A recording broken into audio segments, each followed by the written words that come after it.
لله رب العالمين الرحمن الرحيم مالك يوم الدين إياك نعبد وإياك نستعين اهدنا الصراط المستقيم صراط الذين أنعمت عليهم غير المغضوب عليهم ولا الضالين آمين.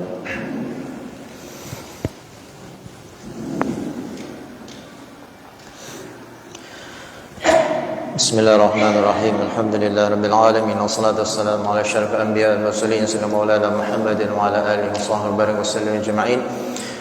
أشهد أن لا إله إلا الله وحده لا شريك له وأشهد أن سيدنا محمد عبده ورسوله. اللهم صل وسلم على سيدنا محمد الفاتح لما أغلق والخاتم لما سبق ناصر بالحق والهادي إلى صراطك المستقيم حق مقداره العظيم. نصركم يا أهل الدرك ويا أهل الظاهر ويا أهل الباطن ويا أهل الله ويا أهل النور نوينا تعالى التعليم ونفع الانتفاع والتذكر والتذكير والإفادة والاستفادة والحث على التمسك بكتاب الله وسنة رسوله والدعاء إلى الهدى والدلالة على الخير بتوجه الله مرضات وقربه سبحانه وتعالى. رب اشرح صدري ويسر أمري واحلل عقدة من لساني يفقه قولي.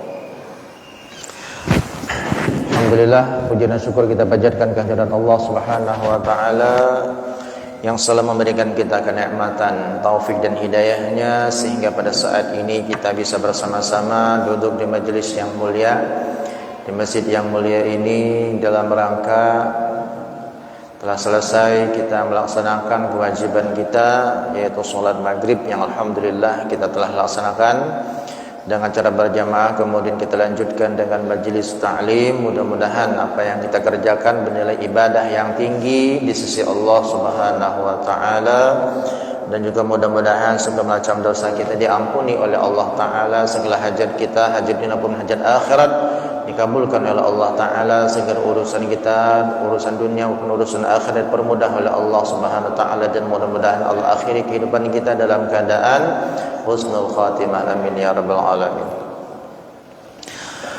Salawat dan salam marilah kita hadiahkan kepada junjungan kita Nabi besar Muhammad sallallahu alaihi wasallam beserta para sahabat wa tabi'in wa tabi'at tabi'in ila yaumil akhir, dan mengucapkan Allahumma shalli wa sallim ala sayyidina Muhammad wa ala ali sayyidina Muhammad.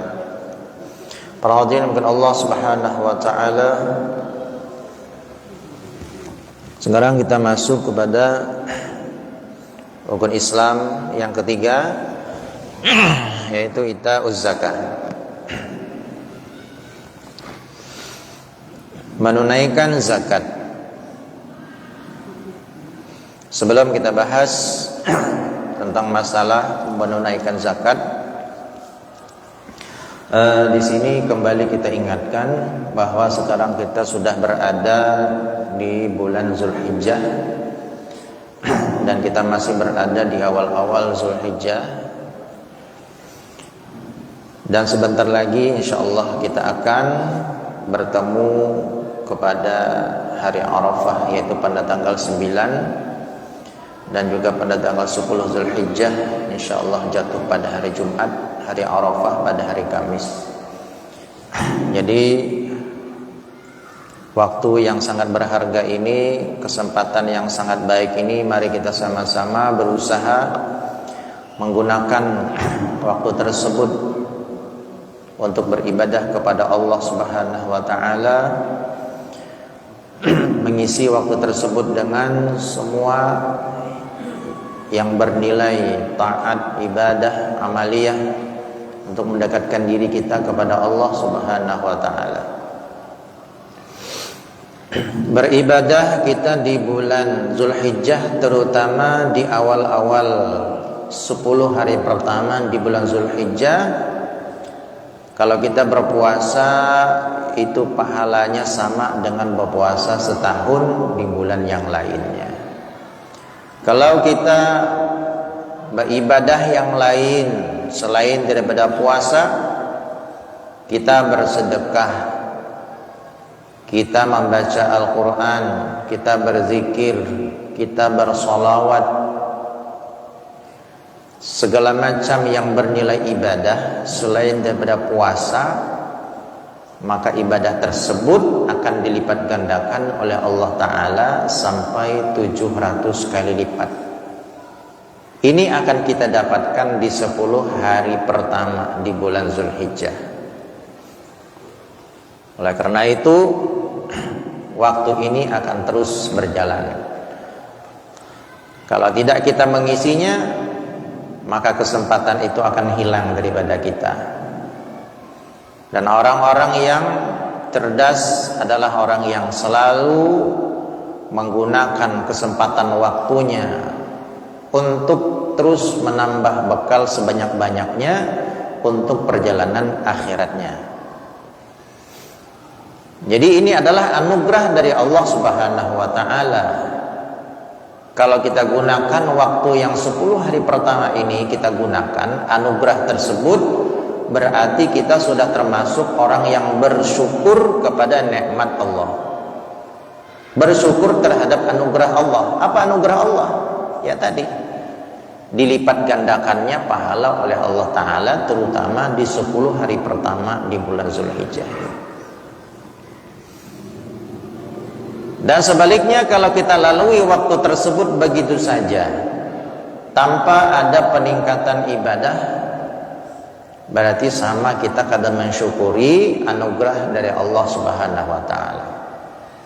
Apalagi kalau waktu tersebut kita gunakan untuk bermaksiat kepada Allah.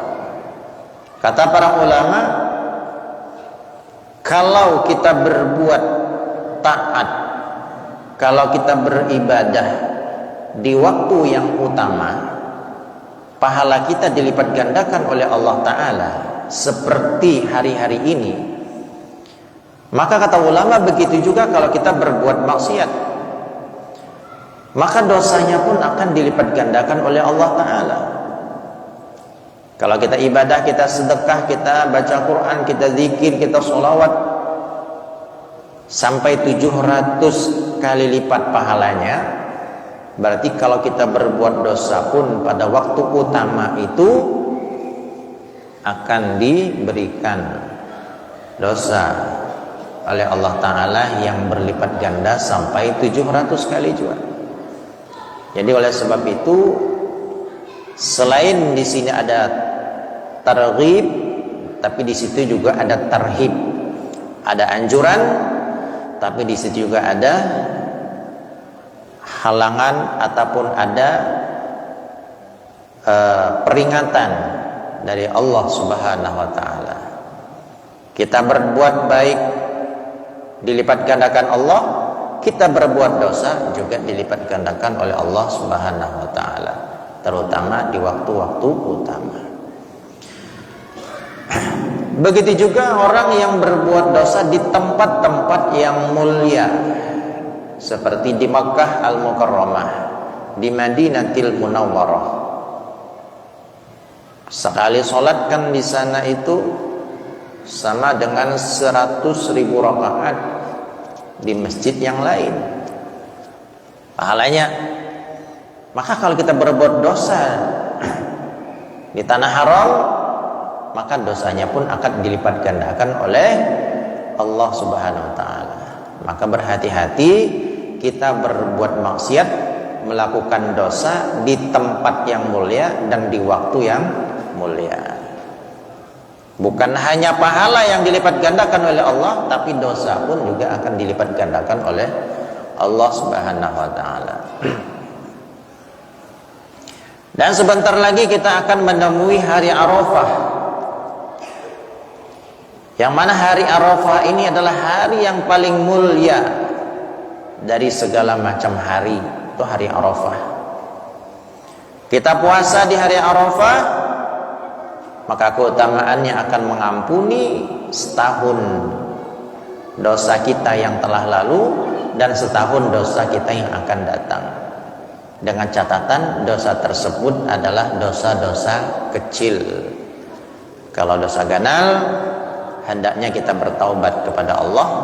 Ataupun dosa yang berkaitan dengan makhluk tidak akan bisa terhapus dengan berpuasa di hari Arafah itu. Dosa yang berkaitan dengan manusia, dengan hak adami, tidak cukup taubat kita hanya kepada Allah Subhanahu wa taala tanpa meminta maaf, meminta ridha, meminta rela kepada orang yang kita punya hak tadi. Jadi harus minta maaf, minta halalkan ataupun kalau ada barang yang dicuri harus dikembalikan barangnya. Kalau barangnya sudah kita kembalikan, taubat kita kepada Allah Subhanahu wa taala, barulah dosa kita diampuni oleh Allah Subhanahu wa taala. Jadi taubatnya kita kepada Allah, dosa kita kepada Allah dengan dosa kita kepada hak adami, dosa kepada hak adami itu lebih berat dibandingkan taubat kita kepada Allah Subhanahu wa taala. Kalau dosa kita hanya kepada Allah taala, kalau kita taubat dengan taubatan nasuha, maka insya Allah akan diterima oleh Allah. Karena sesungguhnya ampunan Allah itu lebih luas daripada dosa kita. Sebanyak apapun dosa kita,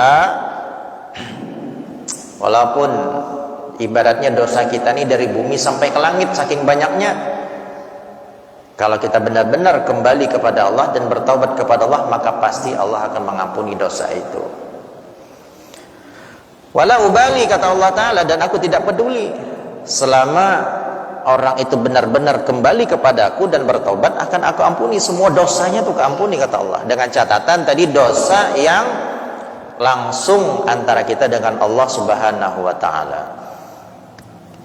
Tapi kalau dosa kita yang berkaitan dengan makhluk, maka wajib hukumnya selain taubat kepada Allah, harus kalau ada barang yang kita ambil harus kita kembalikan barangnya. Kalau tidak mampu untuk mengembalikan barangnya, maka paling tidak kita harus minta rela, minta halalkan kepada orang yang pernah kita ambil itu. Nah, jadi agak berat hubungan kita dengan manusia ini. Dan hubungan kita antara dengan manusia inilah yang banyak menjadi penghalang kita nanti di alam kubur, yang bisa mengurangi pahala-pahala kita, ya gara-gara hak kita dengan manusia ini. Kalau kita di dunia membawa pahala yang banyak, pahala puasanya banyak, pahala sholatnya banyak, pahala sedekahnya banyak, tapi dosa kepada manusia juga banyak. Kadaba ampihan, setiap hari kita mengibah saudara kita, setiap hari kita menyakiti hati saudara kita, setiap hari ada hak saudara kita yang kita ambil. Kalau kada sempat kita minta maaf di dunia, kada sempat kita minta halal di dunia, maka nanti di akhirat akan dituntut oleh orang yang berhak kepada kita tadi. Yang diambil bukan barangnya lagi, tapi yang diambil adalah pahala kita. Gantiannya itu pahala.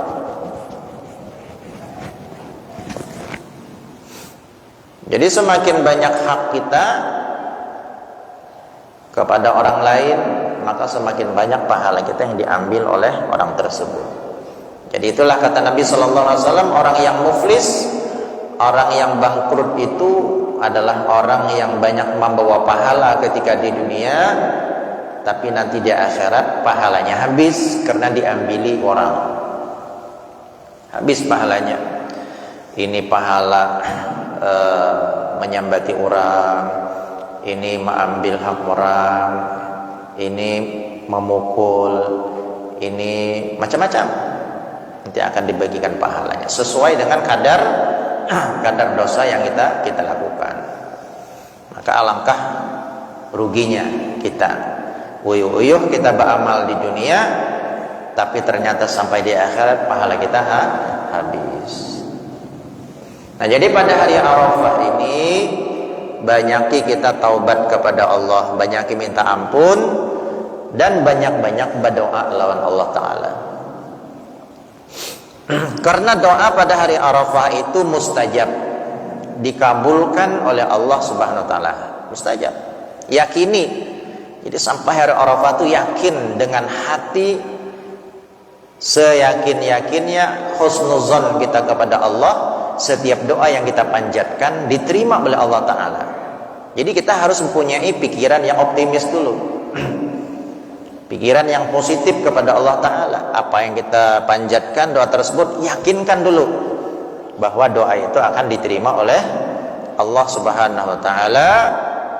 Karena Allah itu mengikuti apa yang kita sangkakan kepada Allah Subhanahu wa taala. Kalau kita berprasangka doa kita diterima, maka insya Allah juga akan diterima oleh Allah. Ana inda dhanni abdi bi. Aku mengikuti prasangka hambaku kata Allah taala. Tapi kalau kita bersifat pesimis, kayaknya kada mungkin lah doaku diterima Allah taala. Maka Allah mengikuti prasangka kita. Kada bakal diterima oleh Allah taala. Nah, jadi hari Arafah banyaki doa, banyaki taubat. Terutama taubat kita selain untuk diri, mintakan ampun kepada orang-orang yang punya hak atas kita. Astaghfirullahaladzim li wali walidayya wali ashabil huquqil wajibati alayya. Minta ampun kepada orang-orang yang punya hak atas kita. Jadi orang yang pernah kita sambati, orang yang pernah kita ambil haknya, kita minta ampunkan lawan Allah Ta'ala. Karena yang ngarannya manusia tidak pernah lepas daripada kesalahan dan khilaf. Inilah ngaran manusia, karena kita makhluk sosial yang hidup selalu berinteraksi setiap hari. Kadang-kadang kesalahan tersebut tanpa kita sengaja. Yang ngarannya bergaul, kita pasti ada salah. Kadang-kadang kita kada tahu nih kita berbuat salah tapi kita kada sadar. Maka yang seperti ini kita perlu minta ampunkan secara umum. Ya Allah, ampunilah dosa-dosa orang yang punya hak kepadaku. Kalau istighfar kita, ampunan kita diterima oleh Allah Ta'ala, ya, kita minta ampun lawan Allah Ta'ala supaya orang yang punya hak kepada kita tadi diampuni Allah Ta'ala. Kalau diterima, maka nanti di akhirat kata ulama, orang yang kita minta ampunkan tadi, dia pun diampuni Allah Ta'ala dosanya. Kalau dosanya sudah diampuni Allah Ta'ala, maka kemana tempatnya? Surga. Ya. Surga tempatnya, karena dosanya sudah habis berkat istighfar kita tadi kepada mereka. Tapi sebelum mereka masuk surga, ada persyaratan dari Allah Subhanahu wa taala. Wahai fulan, engkau masuk surga ini berkat istighfarnya si fulan kepadamu waktu di dunia. Sedangkan dia waktu di dunia banyak punya salah kepadamu. Sering menyambati, sering menghibah, kadang ada hartamu yang diambil tanpa sepengetahuanmu. Kalau engkau hendak masuk surga kata Allah Ta'ala, maka tolong ikhlaskan dan maafkan kesalahannya di waktu di dunia itu. Karena di depannya sudah ada surga, maka dengan lapang hati orang itu akan memaafkan dan merelakan kesalahan kita. Nah, ini kelebihan daripada memintakan ampun kepada orang yang punya hak kepada kita. Selain daripada istighfar, solusinya bisa dengan cara sedekah.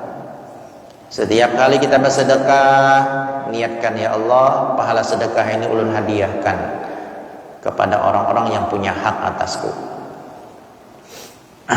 Atau pahala kita baca Quran, pahala kita bersolawat. Nah, sehingga dengan harapan orang-orang yang kita punya salah kepada mereka itu kada menuntut kita lagi. Itu benar harapannya. Dengan berkat solawat, hadiah solawat kita, dengan berkat hadiah sedekah kita, dengan berkat istighfarnya kita, mereka pun dengan berkat hadiah kita mendapatkan kemuliaan dari Allah Ta'ala. Dosa mereka diampuni dan Allah kasih hadiah berupa surga. Sehingga mereka pun akan lapang hatinya untuk memaafkan kesalahan kita. Inilah kata ulama, solusi bagi orang yang tidak mampu ataupun belum sempat meminta maaf sedangkan orang itu sudah meninggal dahulu. Ataupun ketika dia mau minta maaf tapi orang itu sudah kada ada lagi di daerahnya, pindah ke tempat yang jauh dan hilang nomor kontaknya. Jadi caranya seperti itu, istighfar. Kalau orangnya masih ada di depan kita, di dekat kita, maka lebih afdalnya datangi orangnya. Ya, datangi orangnya, minta maaf kalau kita pernah mengambil, ya. Kalau hanya minta bolehkan, kalau hanya mengikhlaskan, alhamdulillah. Ya, dia jalani aturannya. Kalau kita pernah menyambati padahi, kita pernah menyambati, ya. Tapi yang jelas kalau kita pepadah secara langsung, menurut kita itu aman daripada fitnah. Maksudnya aman daripada fitnah ini adalah kalaulah kita ini terus terang, ya, ulun minta maaf, ulun dulu rancak memfitnah pian. Kalau secara feeling kita, kalau kita terus terang ini akan membuat orang itu marah kepada kita, bahkan terjadi perkelahian ataupun permusuhan, maka kada usah, kalau bakal terjadi fitnah. Mintakan ampun langsung lawan Allah Subhanahu wa taala. Tapi kalau aman-aman aja, maka lebih baik meminta maaf secara langsung. Itu lebih afdal. Nah, jadi kesimpulannya, hari yang Arafah, hari yang mulia, banyak doa, banyak amaliyah, dan jangan lupa untuk berpuasa pada hari itu. Dan kalau bisa puasanya disambung dari hari sebelumnya, yaitu hari Tarwiyah 8 Zulhijjah dan 9 Zulhijjah. Dan 10 hari pertama ini, hari-hari ini pun kalau mampu puasa itu bagus. Karena tadi nilai puasa kita di hari-hari ini itu seperti puasa setahun di hari-hari yang lainnya. Baik, kita lanjutkan wa ita'uz zakah. Menunaikan zakat ataupun membayar zakat. Daf'uha li mustahiqiha fataji'u 'aqdan min nurin fi raqabati sahibiha yushraqu nuru dzalikal aqdi 'alal mu'mini yaumal qiyamah hatta yamshi fi nurihi 'alas salati wa yadkhulu bihil jannah. Orang yang menunaikan zakat dan membayar zakat itu kepada mustahiknya, catatannya ya. Yang pertama menunaikan zakat, kemudian menyalurkan kepada mustahik. Maka zakat yang dia keluarkan tadi akan datang kepada orangnya nanti dia di akhirat berupa cahaya. Dan orang tersebut akan berjalan di cahaya itu untuk menuju surganya Allah Ta'ala, menyeberang jembatan Shiratal Mustaqim itu melalui cahaya tadi dengan secepat kilat. Orang yang rutin membayar zakatnya, yang kada pernah ditunda zakatnya. Jadi sebenarnya kebaikannya untuk kita semua. Kebaikannya adalah untuk orang yang mengeluarkan zakat. Ya, secara kasat mata memang harta yang dikeluarkan itu berkurang secara kasat mata kita. Berat mengeluarkan harta untuk dizakatkan tadi, tapi manfaatnya jauh berlipat-lipat daripada itu. Jadi sedekah itu baraka, ya, baraka fil ajil wa yanfa'uka fil ajil. Sedekah ataupun zakat itu secara kasat mata akan merugikan kita secara zahir, tapi secara jangka panjang maksud untuk kehidupan akhirat, zakat itu akan membantu kita, akan bermanfaat untuk orang yang mengeluarkan zakat ataupun orang yang selalu bersedekah. Orang yang selalu bersedekah memang secara kasat mata, secara zahir berkurang hartanya. Berat kan kita mengeluarkan zakat karena mengeluarkan sedekah, harta kita berkurang secara zahir, tapi secara hakikatnya mana qasamalun min shadaqatin bal jazdadu bal jazdad. Harta yang disedekahkan tidak akan pernah berkurang, bahkan bertambah dan terus bertambah. Nanti di akhirat akan memberikan manfaat kepada orang tersebut. Ya, terutama zakat yang wajib tadi. Ya. Baik itu zakat harta ataupun zakat perdagangan ataupun zakat emas dan perak atau zakat biji-bijian ataupun makanan pokok tadi. Wajib dikeluarkan zakatnya apabila sudah sampai nisabnya. Kalau sudah sampai nisab, harta, zakat perdagangan, ya, emas. Kalau sudah sampai 85 gram emas, harta kita kayak itu juga senilai 85 gram emas, tadiam setahun. Berarti haul, atau sampai haul dan nisab. Maka wajib dikeluarkan zakat berapa? 2,5%.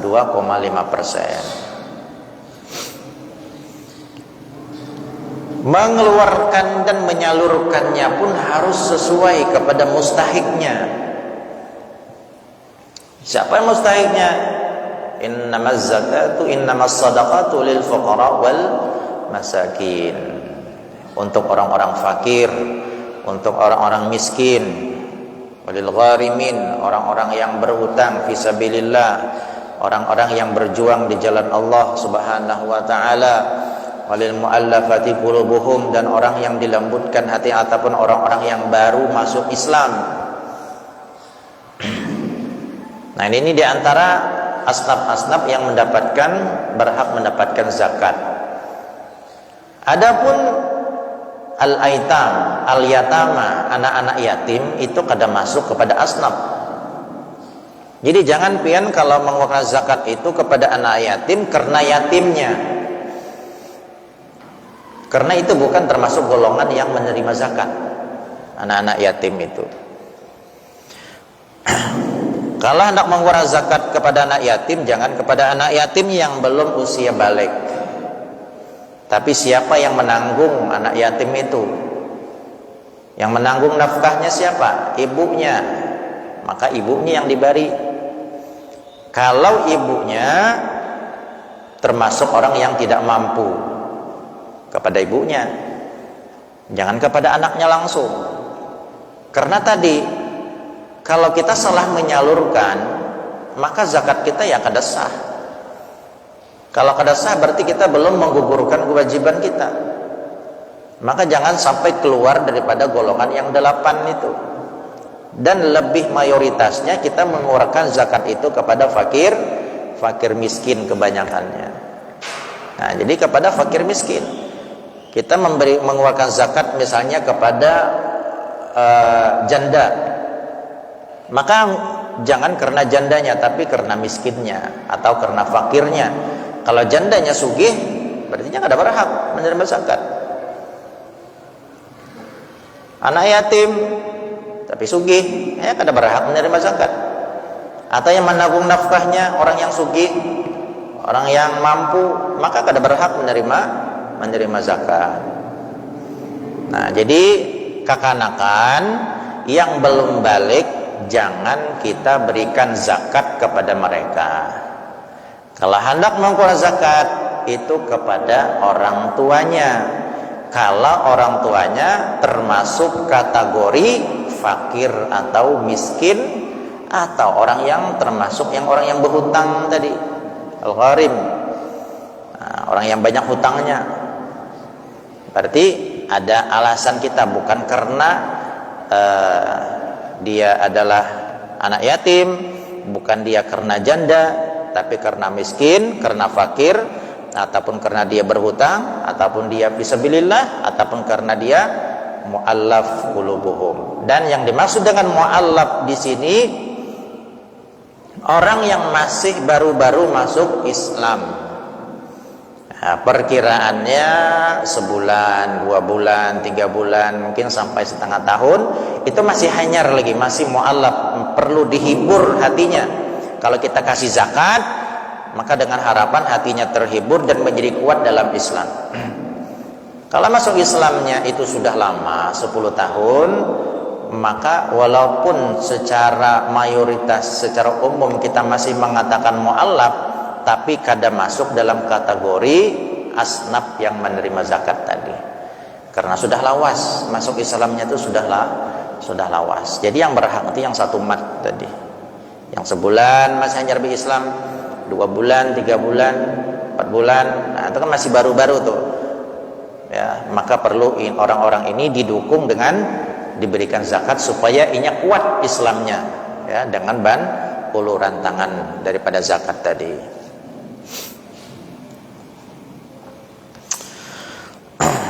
Wa amma mani'uz zakati fayaji'u maluhu yaumal qiyamah taqan fi unuqihi min nar.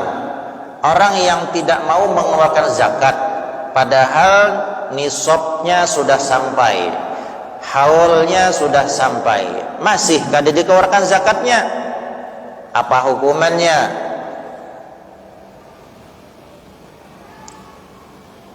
Tauqan fi unuqihi min nar, maka hartanya tadi akan dikalungkan di lehernya, dan hartanya tadi akan berubah menjadi api neraka, dikalungkan di lehernya.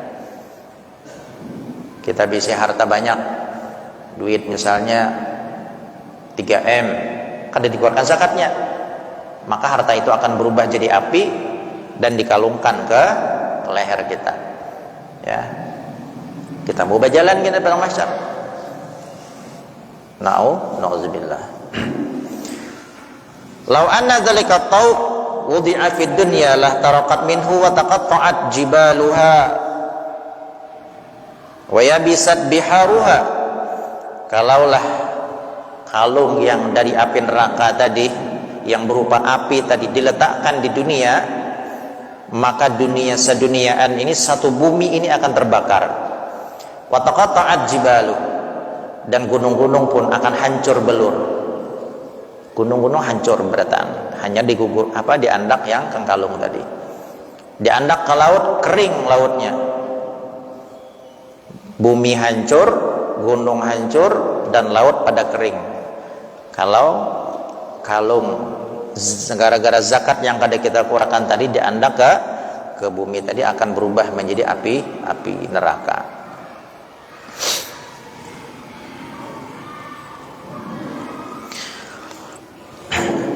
Nah, padahal yang dikeluarkannya hanya berapa persen aja, 2,5% dari hartanya, tapi gara-gara itu kada dikeluarkan, berakibat fatal kepada orang tersebut.